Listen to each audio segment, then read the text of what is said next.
My daughter looked at me with a disgust so sharp it felt like a physical blow. We were sitting in the gilded, softly lit dining room of L'Étoile, a Michelin-starred restaurant where the waiters moved like silent shadows and a single plate cost more than a working man's weekly groceries. I sat there in my favorite worn leather jacket, the one with the faint scent of diesel and honest sweat still clinging to the seams, quietly holding a simple domestic beer I had to ask the snooty sommelier for 3 separate times. To my daughter, Clara, and her fiancé, Julian, my presence was an embarrassment, a dark stain on the high society crowd they desperately wanted to impress. Julian's friends, a group of young, fast-talking social climbers clad in bespoke suits, smirked as I took a slow sip from my brown glass bottle. I had spent 40 years building Vance Logistics from a single rusted flatbed truck into an empire. But to these people, I was just a misplaced old man with dirt under his fingernails. I swallowed my pride, choosing to smile and focus on my daughter's engagement celebration. I wanted to believe that beneath her expensive designer dress and the dazzling diamond ring I had quietly funded, my little girl was still the sweet child who used to ride shotgun in my delivery truck, grease on her nose and laughter in her eyes. But the facade of luxury has a way of rotting a person's soul from the inside out. When Julian made a pompous, condescending joke about the uneducated working class, his friends laughed, and I merely set my beer down with a quiet, heavy thud. Clara's manicured face flushed a deep, angry crimson. She stood up abruptly, her heavy chair scraping sharply against the polished marble floor, and tightly gripped my arm, whispering that we needed to speak in private. She led me to a secluded hallway near the velvet-curtained restrooms, away from the prying eyes of her elite companions. I expected her to apologize for her fiancé's rudeness, or perhaps to ask if I was feeling out of place. Instead, she turned on me, her eyes icy and completely devoid of the unconditional love we had shared for over 2 decades. She told me to put the beer away, claiming my cheap, embarrassing whims were making her look ridiculous in front of Julian's family. Then she leaned in closer, her voice dropping to a harsh, venomous whisper that shattered my heart into 1,000 pieces. She looked me in the eye and told me to stop spending her future money. She said every single dollar I wasted on my low-class habits was money being directly stolen from her future inheritance, from the $10 million trust fund she believed was already rightfully hers. I stood there, utterly stunned, a cold sweat breaking out across my neck. The words hung in the air, heavy with a greed so profound it made me physically sick. She was actively counting down my remaining days on this earth, viewing my very existence as a mere financial obstacle to her gilded cage of leisure. She despised the very foundation of sweat, grease, and grit that had built her privileged life, yet she felt entirely entitled to the fruits of my labor. As I stared deeply into her cold, calculating eyes, the last lingering warmth of my paternal devotion died inside me, replaced by a quiet, unshakable resolve. The venom in my daughter's voice didn't just break my heart. It dragged my mind backward through time, forcing me to look at the blood, sweat, and steel that actually built the fortune she so casually claimed. Clara stood there in her designer dress, looking at me as if I were a common thief, stealing from her personal bank account. She had no concept of what $10 million actually meant. To her, it was just a magical number on a digital balance sheet, a ticket to a life of effortless luxury. To me, every single dollar of that trust fund was paid for in physical pain, freezing mornings, and the grinding wear of my own body. I closed my eyes for a brief second in that quiet hallway, and suddenly I was 31 again, standing in a rented dirt lot with nothing but a rusted flatbed truck and a pocket full of maxed-out credit cards.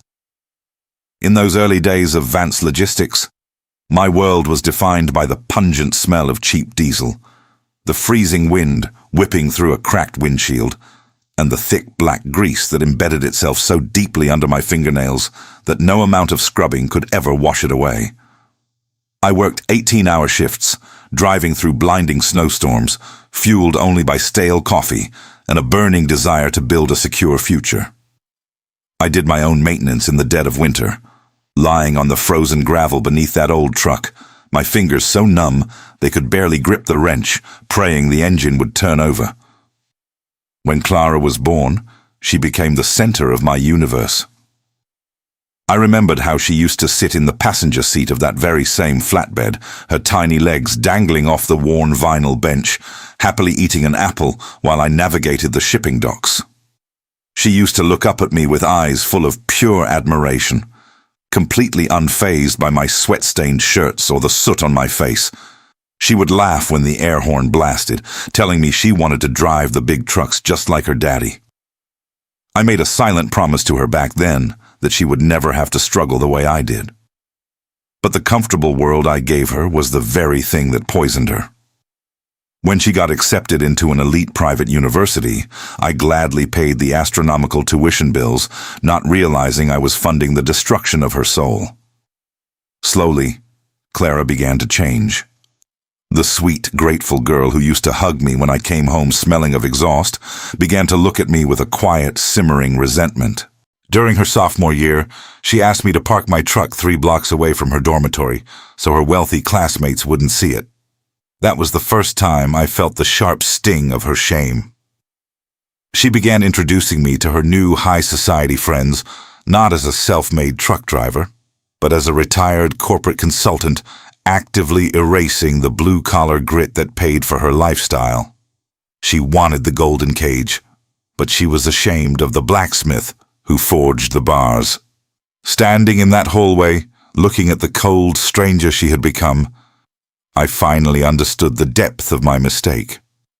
My unconditional love had shielded her too well, leaving her fragile, entitled, and blind to the value of honest labor. I could still feel the cold, sharp sting of Clara's words vibrating in my chest as I sat in the darkness of my study. Stop spending my future money. The phrase was a toxic loop playing in my mind, stripping away 40 years of fatherly devotion in a single, devastating breath. I did not turn on the lights. I simply sat in my worn leather armchair, trying to reconcile the sweet little girl who used to ride in my truck with the greedy stranger who had just publicly humiliated me. The silence of the house was suffocating, heavy with the realization that my own flesh and blood viewed my living existence as a mere financial obstacle. My eyes adjusted to the dimness, and that was when I noticed a faint, rhythmic blue glow reflecting off the polished mahogany of my desk. It was Julian's tablet, left behind when they stopped by to drop off their coats before dinner. Normally, I would have respected his privacy, leaving the device untouched. But my gut instinct, the same sharp intuition that had saved my logistics company from ruin a dozen times, clawed at my chest. I walked slowly to the desk and picked up the sleek device. The screen woke up instantly, revealing that it was not passcode protected. Julian, in his arrogant carelessness, had left an active email application open. The name at the top of the inbox immediately caught my eye. Richard Sterling, a notoriously aggressive attorney known for handling predatory estate disputes. My breath caught in my throat as I tapped the screen, opening a thread titled Vance Trust Strategy. What lay before me was not just a collection of casual messages, but a highly organized, malicious conspiracy. There were PDF attachments containing preliminary legal drafts, medical evaluation templates, and financial affidavits. As I scrolled through the text, the cold reality of their plan washed over me. Julian was advising Sterling on how to build a case to declare me mentally incompetent, using my humble lifestyle as evidence of senility. They wanted to force an early distribution of Clara's $10 million trust fund, bypassing the age restrictions I had carefully put in place to protect her. They had already picked out a massive estate in the Hamptons, and my hard-earned money was the key to securing their mortgage. But the deepest, most agonizing cut did not come from Julian or his crooked lawyer. It came from Clara. I scrolled down to find her email address in the thread. She had actively participated, replying to Julian's suggestions with terrifying coldness. She wrote that I was becoming increasingly difficult to manage, and that she agreed a professional medical intervention was necessary. I stared at her words on the glowing screen, feeling a profound, icy numbness spread through my veins. The daughter I had worked 18-hour days to feed was actively plotting to strip me of my dignity and my freedom for the sake of a Hampton zip code. They were wolves, and they had already entered my home. A quiet, terrifying clarity washed over me, replaced by an unshakable resolve. The time for mourning was over. If Clara believed that money was her birthright, she was about to learn the true cost of greed, and I was going to teach her that very night. To look at your own child and search for a glint of the little girl she used to be is a quiet, suffocating grief. When I invited Clara to my small, run-down house the next afternoon, under the pretense of finalizing her wedding budget, my heart was waging a desperate war against my mind. A foolish, desperate part of me. The father, who used to bandage her scraped knees and carry her sleeping body to bed, prayed that the monstrous things I had read on Julian's tablet the night before were nothing but a terrible nightmare. I wanted her to walk through my door, look at this humble home that raised her, and offer even a sliver of warmth. Just a touch of the hand, a soft apology for her cruelty at the restaurant, or a simple inquiry about my health would have been enough to make me tear up my plans and forgive her. But the universe is rarely that merciful. When the front door opened, Clara walked in like a high court bailiff entering a debtor's prison. She did not hug me. She did not even take off her expensive designer trench coat, as if she feared the modest, dust-flecked air of my living room might somehow stain her pristine fabric. I had brewed a fresh pot of her favorite chamomile tea, the steam rising gently between us, but she ignored the cup I pushed toward her.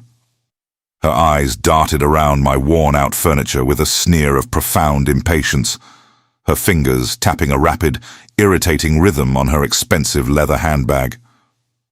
She was physically present, but emotionally, she had already locked me away in some sterile, forgotten corner of her mind. Before I could even mention the wedding budget, she reached into her bag and slid a thick, white envelope across the wooden table I had hand-sanded decades ago.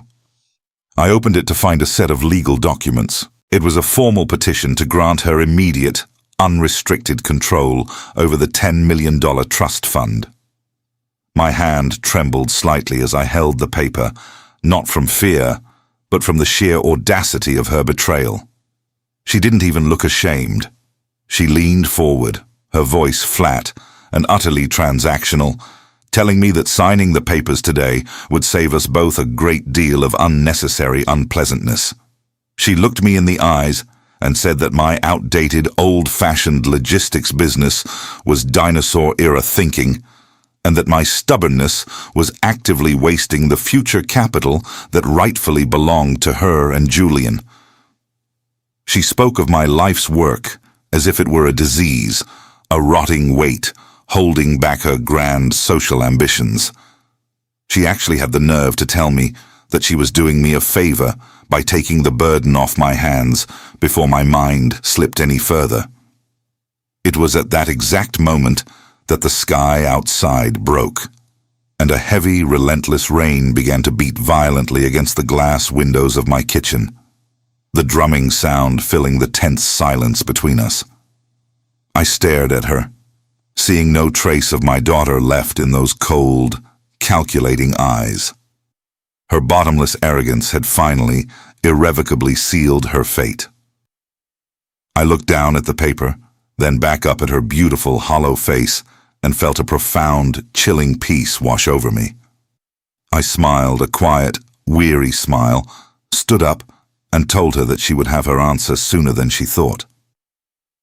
When you realize your own child views you as nothing more than a biological vault waiting to be cracked, a strange, terrifying calm takes over your soul. Clara had walked out of my home, leaving those legal documents on my table, entirely convinced that she had backed her aging, simple father into a corner. She truly believed that her high society connections and her fiancé's expensive lawyers could outmaneuver the man who built an empire from a single rusted flatbed. What she failed to understand, in her bottomless arrogance, was that I did not build Vance Logistics by being weak. I built it by being precise, by knowing when to hold my ground, and by knowing exactly when to cut my losses. As I stared at the thick white envelope she left behind, the lingering grief in my chest crystallized into an unshakable, razor-sharp resolve.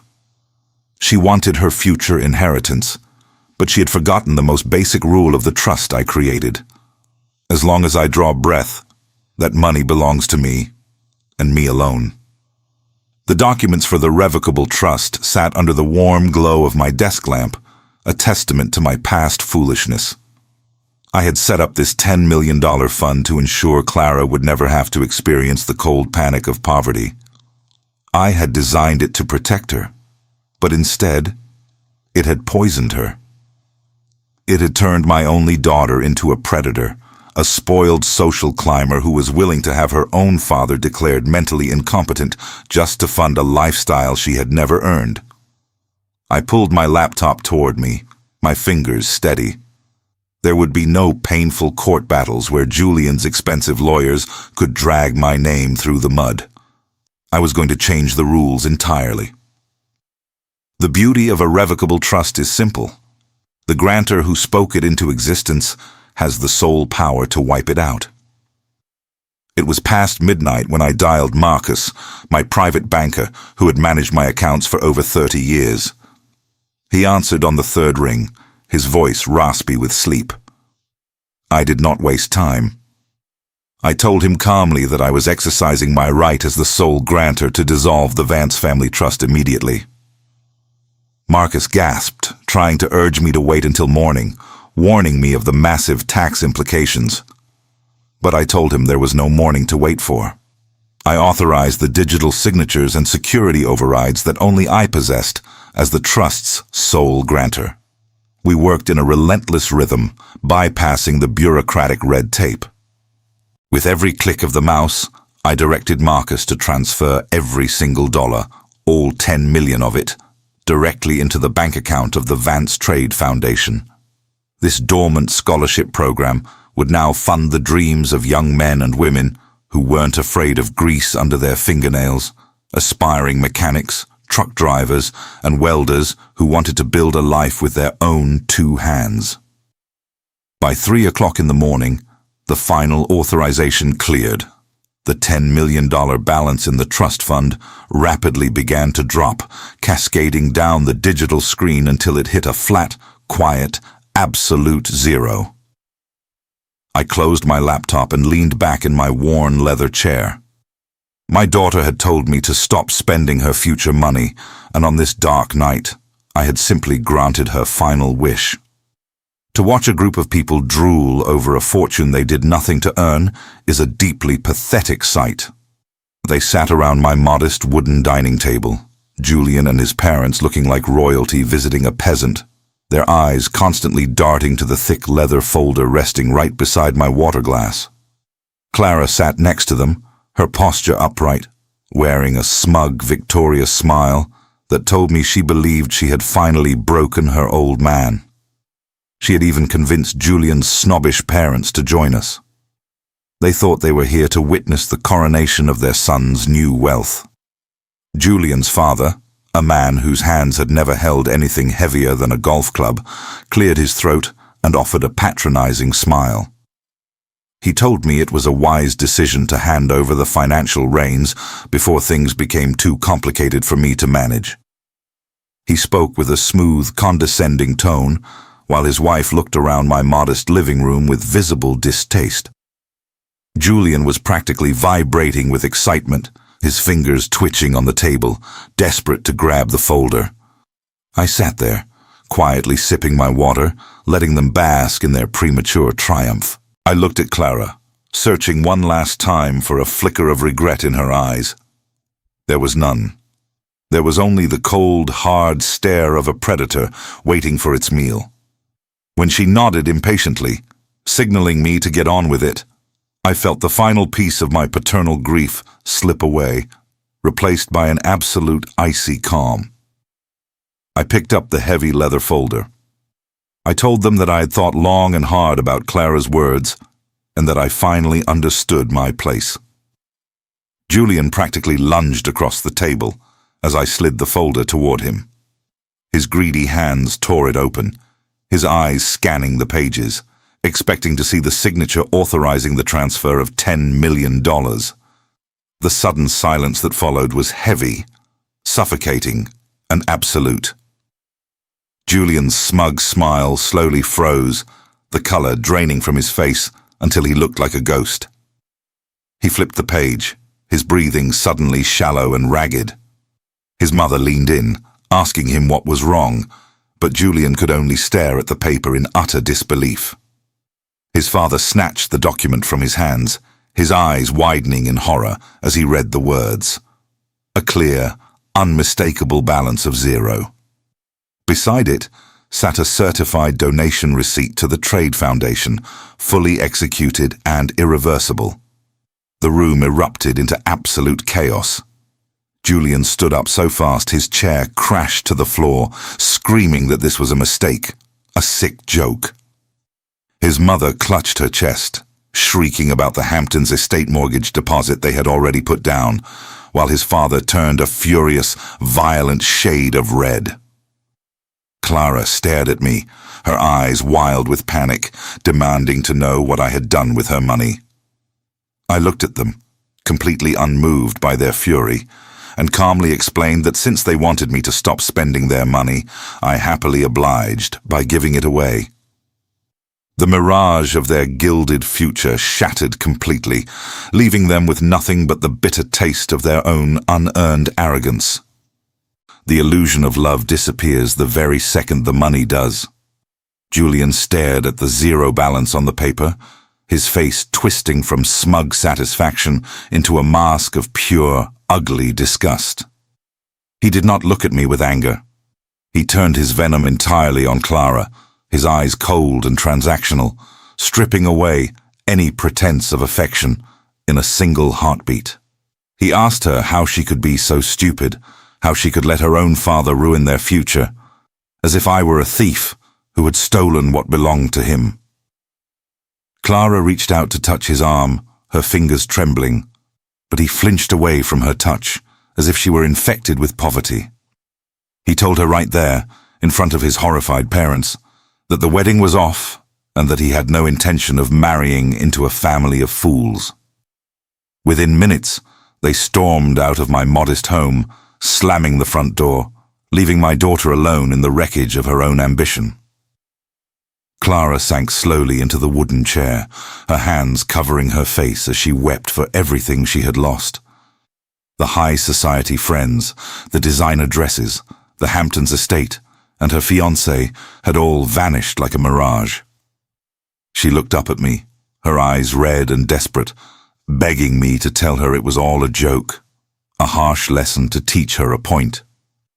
She pleaded for my forgiveness, calling me daddy for the first time in years, promising she would change if I would just bring the trust fund back. She asked how I could do this to my own flesh and blood, how I could leave her with nothing. I sat opposite her at the table I had built with my own hands. My heart did not harden with cold anger, but I did not soften either. I simply looked at her with the deep, quiet love of a father who finally understood how to save his child. I told her that the $10 million was gone forever, allocated to build futures for young people who knew how to work, and that I would not give her a single dollar as a handout. Her tears flowed faster, her shoulders shaking, but I did not reach out to shield her from the pain she had created.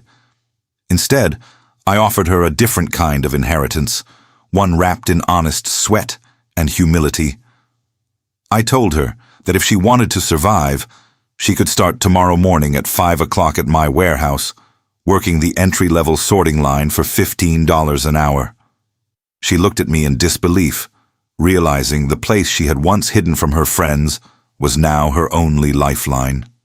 I stood up, kissing the top of her head with a gentle warmth, and walked out onto my front porch. The morning air was crisp and clean, carrying the faint, familiar scent of diesel and damp earth from the nearby highway. I took a deep, steady breath, feeling an absolute, profound peace settle over my tired bones. I had not destroyed my daughter. I had dismantled her gilded cage, offering her the only path back to her true self. As the sun began to rise, painting the sky in soft shades of gold, I knew that the long, hard road ahead would finally teach her the priceless value of an honest dollar.